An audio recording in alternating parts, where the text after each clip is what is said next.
Hi guys! So mag-unboxing na tayo ng mga Hatsune Miku figures na tinago ko dahil hindi pa ako nakakabili ng cabinet. So, let's start! So, simulan muna natin sa Project Diva. 5th anniversary ng Hatsune Miku. Open na yung box nito kasi pag in-order ko sila sa Japan. Ay! Ano na siya? Yung fold box para tipid sa shipping. So, ang i-open ko lang is ito.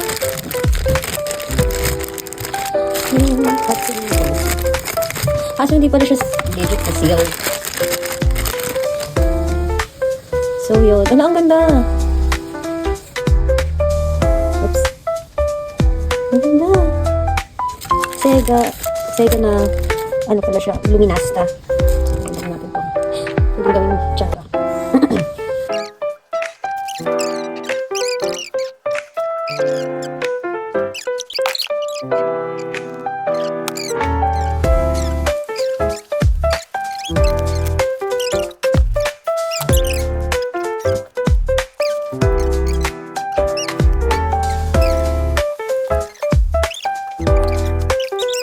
Oh, I see. So, merong mismong standy yung buhok niya. Grabe, pahirapan doon. Nagsisimula pa lang tayo. Simulan natin sa nahihirapan ako. Kala ko ano lang, pagbukas yun na. Anyway, ang cute. Ay, set-aside na natin siya. Hatsune Miku Project Diva ulit. Yung World is Mine version. Luminasta again. Baka may standy ulit siya. Oh, this one has a shell. Nice.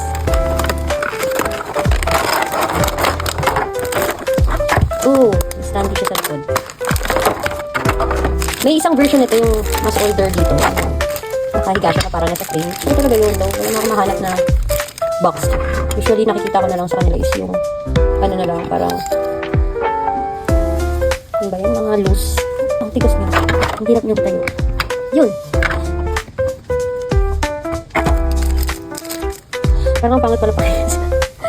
And then, ito mas madaling ilagay yung sa hair part kasi hindi siya ganun ka-bulky unlike kanina.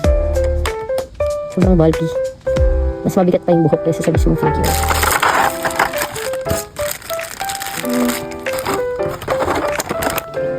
So pretty! Hatsune Miku World is Mine. And then, ang next natin ay this one. Sobrang cute. Ano ba basa dito? Exceed Creative Figure Sweet Sweets. May macaroon siya. Ang cute kasi plato yung stand niya. Ito wala rin to. Kasamang shell. So, box itself. And this one, cute. Very cute. And standy. So, it's a for you.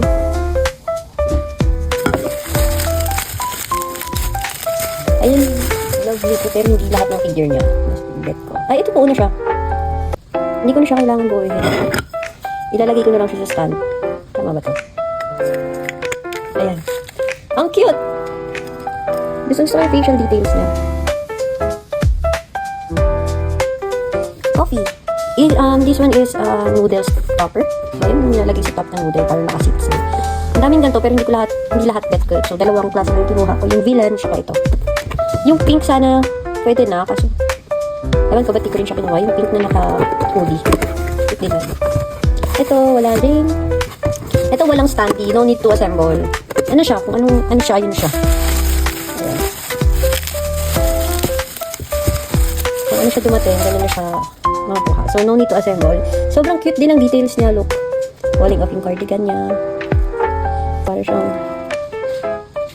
high school or student na nagbabili ng frock. Very same. So, ilalagay mo sa taas. Pwede mo rin siya lagay sa PC actually. Nakaupo siya ng ganyan. This one. The villain. Ang ganda nito, pinahanap ko to talaga kay ate.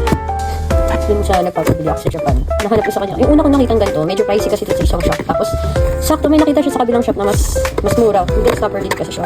Sabi niya, chinat agad ako. Sabi, no, yes, mine. Hindi na nag-isip. And since noodle stopper siya, no need to assemble din. Ano ba?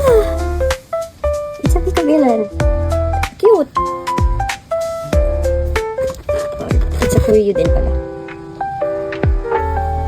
Medyo flat para makaupo talaga siya.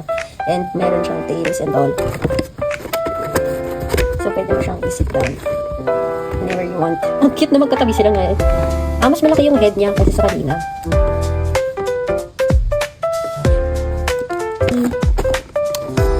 My favorite one so far this year. The 2024 version. ng Artist Masterpiece na sinunod. It's a Kaito. And this one also has a shell. Actually, meron pa siyang instruction sa loob kung paano mo siya bubuuhin. Mahirap ata siya buuhin. I don't know bakit kailangan ng instruction. Kasi yung iba, wala naman. Ayun, meron siyang ganito. So, yung hair muna. And then, yung hand ata sabay bago ko ilagay itong pangatlong stuff.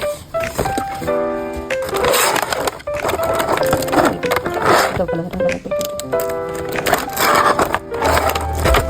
Ito siya.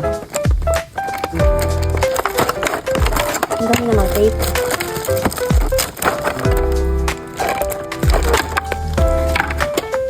Ang ganda. Ito yung pinakamalaki. Kasing laki niya siguro yung bunny ko. Alam ko. Ito yung sa baba ng snap.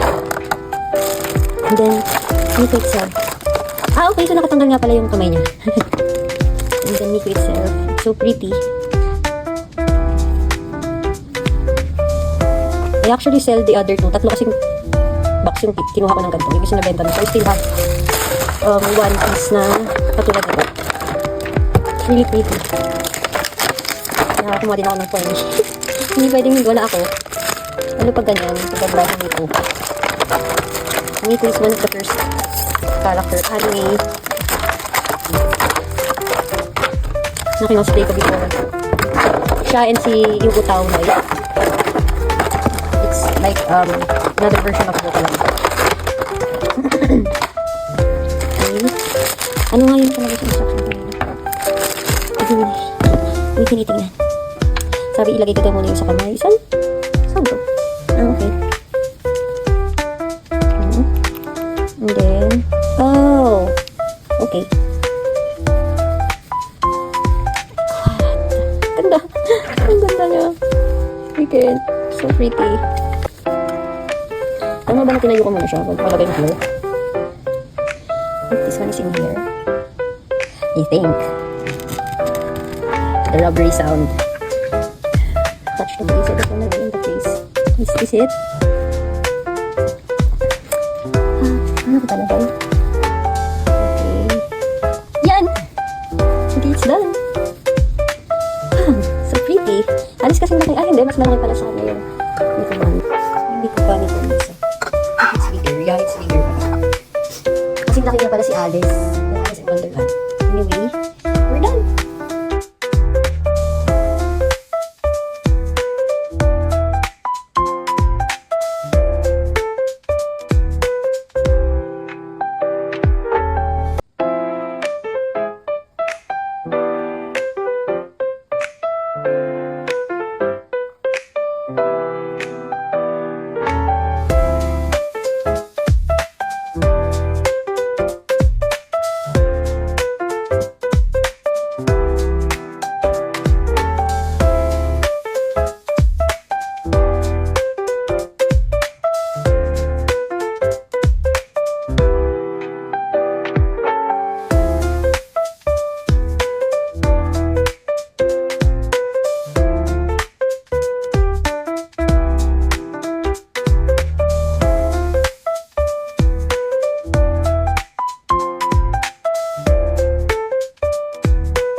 So, we are all done. Thank you po ulit. Bye!